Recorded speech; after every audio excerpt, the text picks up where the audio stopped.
이 논리학 지문 진짜 어렵거든. 근데 이 지문과 연계돼서 만약에 내신에서 그냥 이 지문 갖고 내면 그냥 그럴 수 있는데 이거 변형돼서 나오면 개 어려울 거야, 그렇지?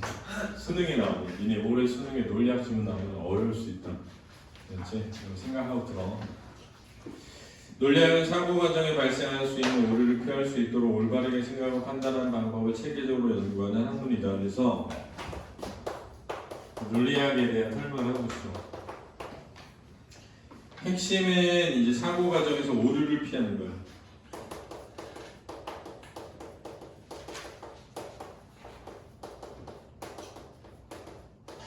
이게 목적이야. 이 중에 형식 논리학은 논증과 추론의 구조를 분석하고 논리적으로 타당한지에 대해 연구하는 분야로 아리스토텔레스에 의해 처음 체계화되어 근대에 이르러서 정교하게 발전한 것이다. 이렇게 되네요. 이 논리학 안에 형식 논리학이라는 게 있고, 이 아리스토텔레스에서부터 비롯된 것이다. 이렇게 얘기한 거야. 형식 논리학의 대표적인 체계로는 영재 논리와 수로 논리가 있대. 그래서 여기서 영재 논리, 수로 논리 이렇게 있대. 영재 논리는 참거짓을 판별할 수 있는 문장들을 그리고 또는 만약 뭐뭐라면의 논리 연거로로 결합해 복합 영재를 만들고, 핵심은 이제 참과 거짓을 판별할 수 있는 문장이 있어. 그렇지? 일반적으로 이 문장을 P 또는 Q라고 해. 그런 문장을. 그렇지? 그런 다음에 그리고 또는 만약 이 논리 연결어. 일반적으로 나 지금 정확히 기억이 안 나는데, 그렇지? 이런 형식이야. 이런 형식, 이런 형식, 이런 형식. 알지? 이게 또는일 거야. 이게 아마 이게 그리고 이게 뭐뭐이면 이런 뜻일 거야. 알지? 이런 논리 연결어가 있다. 이 논리 연결어로 결합해 복합 영재를 만든대. 이걸 가지고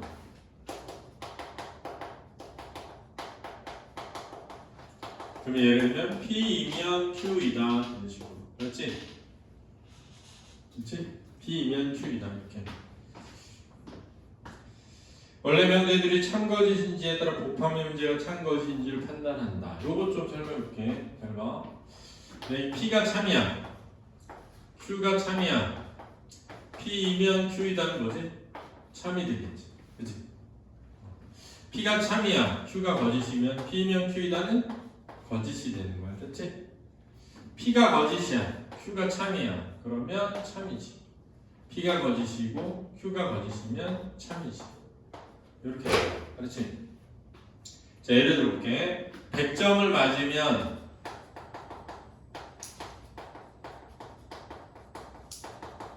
노트북을 사준다.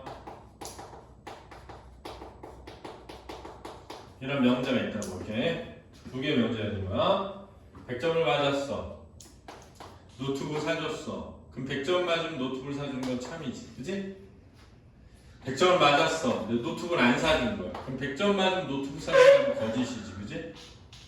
100점을 안 맞았어. 근데 노트북 사준 거야, 아빠가. 그래도 공부 열심히 했으니까 사줄게. 그러면 100점 맞으면 노트북 사줄게는 참이라는 거야.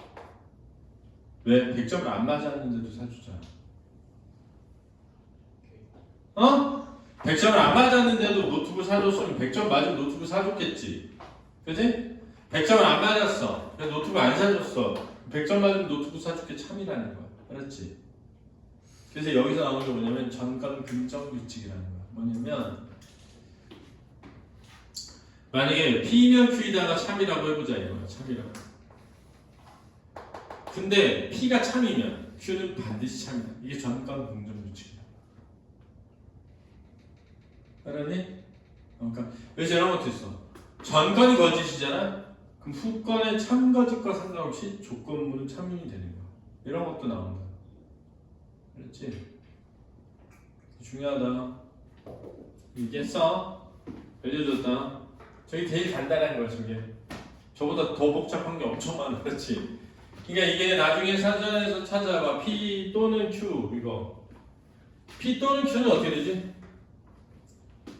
P 또는 Q면 이게 또는인지 그리고인지 모르겠거든. 그럼 참, 거짓 이렇게 나오는 거야, 그렇지? P 그리고 Q 이러면 참, 거짓 이렇게 되는 거야, 그렇지? 어? 이해됐니? 알아도 나올 수 있다. 또는 애 위주로 계속 그리고 아, 둘 중에 하나가 참이면 참이니까 또는. 알았지? 또는이면 둘 중에 하나가 참이면 참이잖아. 그리고는 둘 다 참여해야 되고, 그렇지? 이런 거다. 반면 수로 논리는 명제 논리에 비해 문장을 더 세밀하게 분석한다. 즉 문장을 구성하는 주어와 서술어로 문장을 분해해서 그 문장이 표현하는 복잡하고 다양한 의미를 포착하여 나타낼 수 있게 한다. 이렇게 수로 논리는 문장을 주어부와 수어부로 나눈 다음에 다양하게 복잡하게 판단한다. 이렇게 되는 거야. 여기까지 한 거야. 여기 나와 있는 건 아니야. 내가 그냥 써준 거지. 알았지?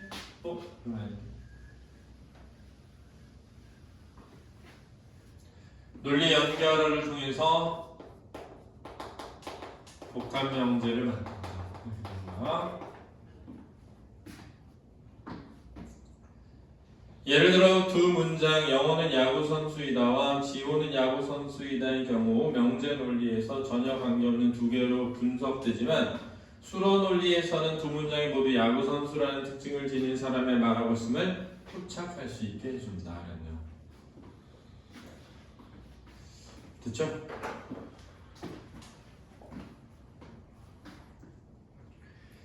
이해되지 이건? 안 어렵지?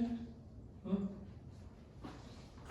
형식 논리에는 전제와 변론이 모순 없이 연결되는 구조적 일관성, 즉 무모순성에 초점을 둔다. 그랬네요. 얘는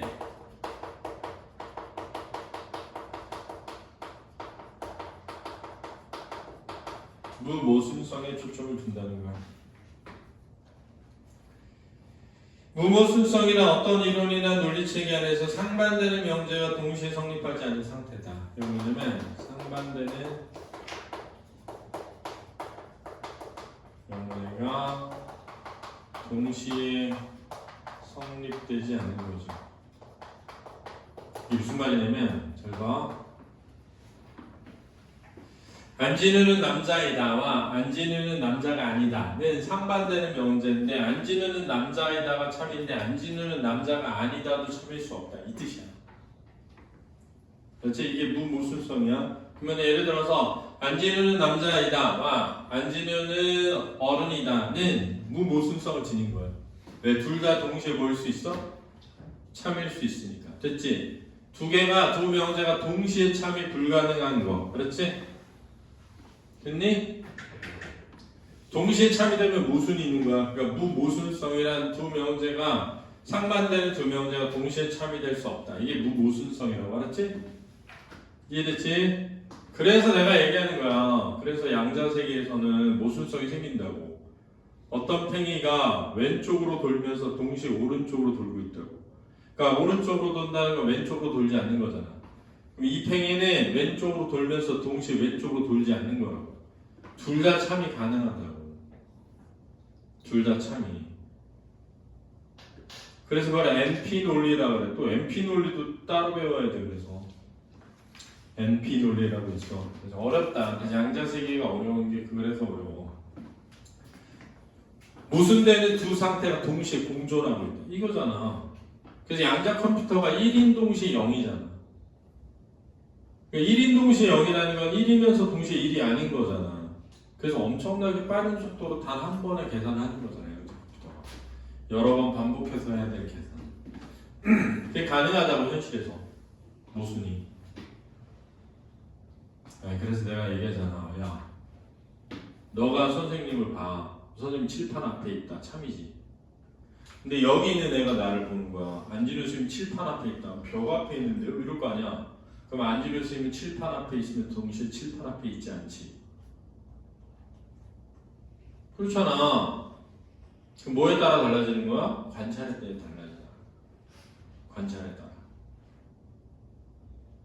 그러니까 양자세계의 핵심이 뭐니? 관찰하는 행위가 대상에 영향을 미쳐서 확정을 시키는 거잖아. 그럼 관찰 이전에는 두 상태가 동시에 공존하잖아. 응? 네, 물론 이 개념은 다른 개념이야. 지금 하는 말과는. 철학적으로는 그렇다는 거야. 이론적으로 그냥 머릿속 생각으로는 가능하다 이거야. 그런데 무모순성이란 어떤 이론이나 논리체계에서 그렇다. 하나의 논리체계가 A다와 A 아니다가 동시에 인정하지 않는 그 체계는 무모순성이 있다. 따라서 형식 논리학에서 전제의 내용이 실제로 참인지 것인지 중요하지 않다. 자, 여기서 전제가 실제로 참인지 거짓인지는 중요하지 않다. 이렇게 되는 거야. 따라서 형식 논리학에서 전제 내용이 실제 참인지 거짓인지 중요하지 않다. 설령 전제가 거짓이라 해도 그 안에서 노선 없이 결론에 노출되는 논리 구조를 타당하다 본다. 그래서 논리 구조에 타당하다. 이게 중요하다. 그래서 자 봐봐. 논리학에서 타당하다가 있고 건전하다가 있거든. 건전하다. 이건 나 말이야 말. 건전하다는 뭐냐면 타당한데 플러스 전제가 참인 거예요. 이러면 건전하다라고 해. 그렇지? 알아도? 타당하다는 그냥 무모순성 있는 거고 건전하다는 타당하다의 전제까지 참이야. 그러니까 예를 들면 봐봐. 다보탑이 서울에 있다면 이게 전제야. 내가 다보탑을 봤다면 나는 서울이다. 참이잖아. 근데 다보탑은 서울에 있지를 않지. 이해됐어? 다보탑에 서울에 있다면 내가 다보탑을 봤다면 나는 서울에 있을 것이다. 참이지. 근데 다보탑이 서울에 없잖아. 그럼 이게 무슨 의미가 있어? 이런 얘기야. 그렇지? 타당한 추론이 무슨 의미가 있어? 전제가 참여했는데 이 뜻이야. 하지만 바로 이 점에 의문이 제기되는데 실제로는 거짓인 전제를 바탕으로 하는 논리 규칙만 지켰다고 해서 과연 그걸 올바른 생각이라고 할 수 있는가? 근데 이런 게 있어. 봐봐. 올베르스라는 사람이 말한 올베르스의 역설이라는 게 있어. 자 봐. 우주가 끝이 없다면 밤하늘은 환할 것이다. 근데 우주가 끝이 있는지 없는지는 절대 알 수가 없어. 이 당시. 그러니까 전제의 참과 거짓을 알지 못해.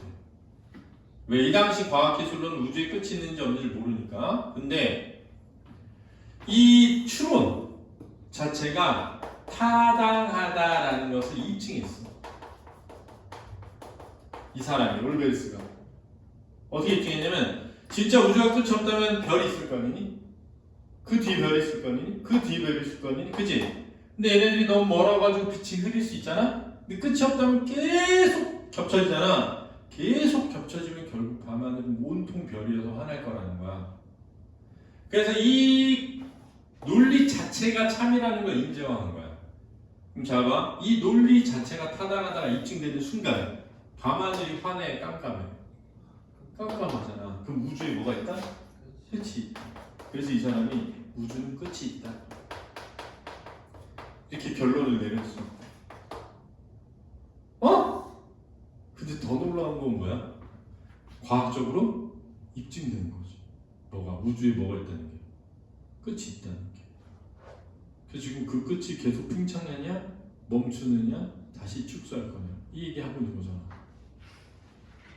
그러니까 타당한 추론이 의미가 있어? 의미 있다는 거 저 올베르스가 입증하는 거지. 내가 얘기해 준 거야. 야, 네가 해달라고 사는데 질문 어쩌자는 거야. 안 한다. 이게 나오면 어떻게 하려고 그래, 진짜로.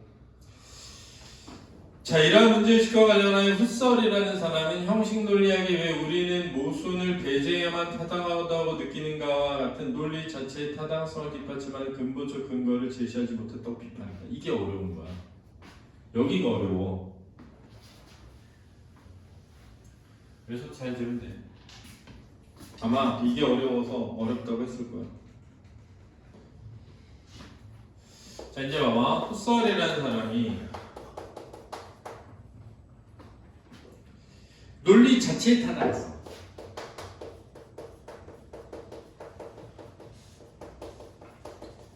자, 다시 말하면 전제가 참이든 거짓이든 상관없이 이 구조 자체는 참이야 라는 논리 자체의 타당성, 이 타당성을 뒷받침할 수 있는 근거, 이 뒷받침하는 근거가 제시되지 못했다 이거야. 이 근본적 근거. 항상 이렇게 근본적 근거라는 거 뭐냐면 근거가 따로 필요 없는 이 뜻이야. 근본적 근거란 뭐냐면 다른 근거로 필요하지 않는 그 자체가 참인 이런 뜻이야. 뭐가 있어요? 근데 그게 없다고 지금 없다고 얘기했잖아. 제시하지 못했다고. 그는 선언적 논리학을 통해 그 타당성이 어떻게 가능하는가, 우리는 그것을 어떻게 의식 속에 구성하고 인식하는가를 묻는다. 그래서 얘가 선언적 논리학이라는 걸 얘기해. 근데 여기서 중요한 건 뭐냐면 선언적이라는 말의 의미를 알아야 돼. 선언적이라는 거. 선언적이라는 건 경험 이전이에요. 그러니까 경험하기 전에 이런 뜻이야. 경험을 통해 아는 것이 아닌 이런 뜻이야. 경험을 통해 아는 것이 아닌. 되게 중요하다. 그 타당성이 어떻게 가능하지? 이런 거야.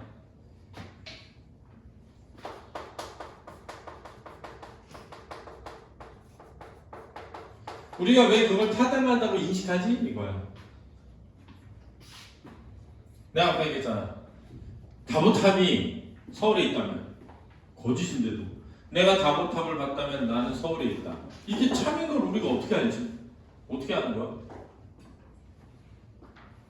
야, 다보탑이 뭔지도 몰라. 모르는 사람인데 서울이 뭔지도 몰라. 다보탑이 서울에 있다면 내가 다보탑을 봤다면 난 서울에 있다. 나 참인 걸 알잖아. 그거 어떻게 알지? 이거야. 선생님 다보탑이 뭐예요? 다보탑이 뭔지 몰라. 서울이 어디예요? 몰라. 근데 다보탑이 서울에 있어. 근데 내가 다보탑을 봤어. 난 어디 있게? 서울이요. 이런다는 거야. 다보탑도 본 적도 없고 서울도 가본 적이 없는 사람도 이게 참이라는 걸 어떻게 알지? 이 얘기야. 훗설에 따르면 논리 규칙은 경험에서 귀납적으로 얻어진 게 아니라 우리가 의미를 구성하고 판단을 가능하게 하는 의식의 선언적 구조, 즉 보편적 인식의 형식에서 비롯된다. 그래서 의식의 선언적 구조, 이게 같은 말이 뭐냐면 보편적 인식의 형식에서 비롯한다 이거지. 중요하다. 이 말이 어려워. 근데 이런 의식의 작용을 탐구하기에 직관의 개념을 핵심으로 삼는다. 이게 뭐냐? 직관의 개념이야.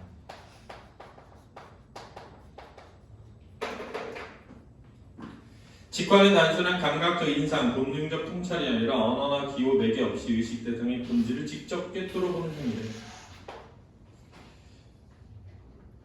본질을 직접 꿰뚫어 보는 행위.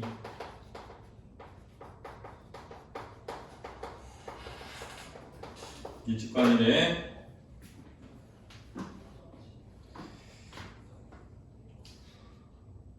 모든 참된 인식은 이러한 직관에 근거한다. 예컨대 삼각형은 세 변을 가진 도형이라는 명제를 참으로 받아들일 때 우리는 단순히 언어 기호를 결합하는 것이 아니라 삼각형의 개념이 지닌 본질적 구조를 의식 속에 직관적으로 구성을 한대. 이는 단순한 감각적 인식이 아니라 주체가 판단의 의미 구조를 파악하는 직관행위래. 세 변이 맞물린 도형을 떠올리고 그것이 삼각형이라는 개념으로 성립함을 직접적으로 파악하는 것이래. 이러한 판단은 단순한 기호의 조합이 아니라 의식이 스스로 의미를 구성하고 정당화하는 선언적 활동에 기초한다. 이러한 점에서 선언적 논리학은 형식 논리학의 전제된 조건을 탐구하며 논리학의 근본적 토대를 헤매는 논리의 논리학이라고 할 수 있다. 그래서 얘가 논리의 논리학이다.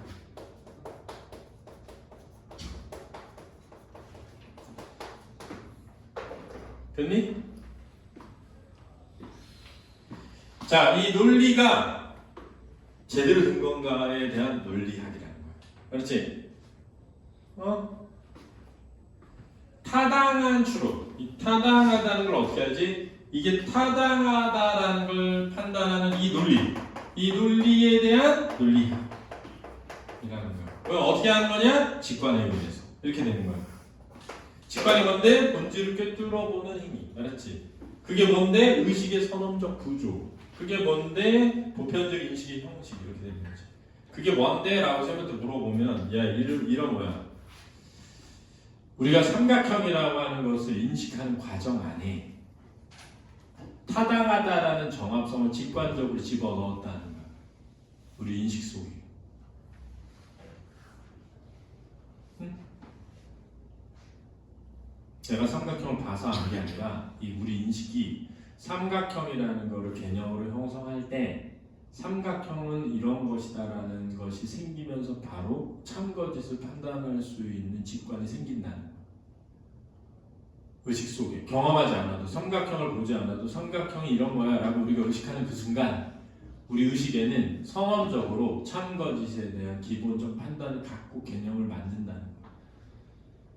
왜요? 우리 인간의 이 의식이 그렇게 돼 있어서. 그러니까 이게 진짜 어려운 게 뭐냐면 니네 생각해봐. 우리 의식은 어디서 나오니? 어디서 만들어지는 거야? 뉴런이 만드는 거잖아. 뇌세포가. 그래서 니네 내가 얘기해줬잖아 지난 시간에 뉴런을 비커 같은 데다가 배양해가지고 전기 신호 연결해가지고 컴퓨터 게임이랑 연결했더니 총 쏘는 게임 있잖아. 왜 인간이 아닌 뉴런이 총 쏘는 게임을 해. 그래서 여러 판을 깨. 인간의 뇌세포를 일부 배양해가지고 증식시켜서 컵 안에다 놓고 그걸 전기 신호랑 연결해서 컴퓨터랑 연결할 때 지가 게임을 해.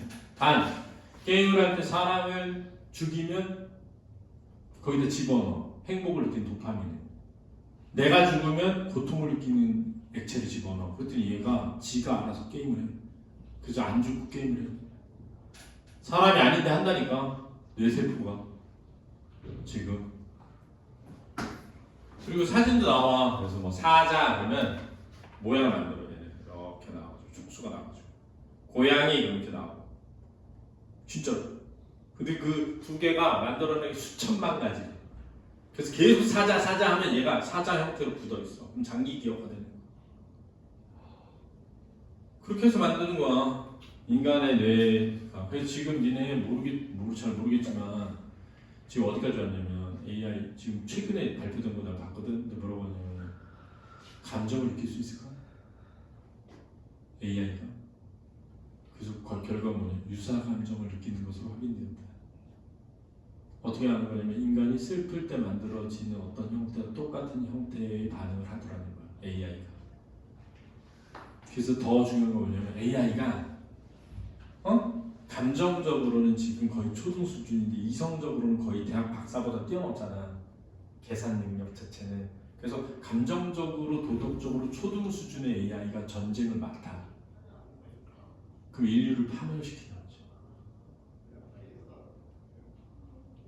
그러니까 엄청 위험한 거야.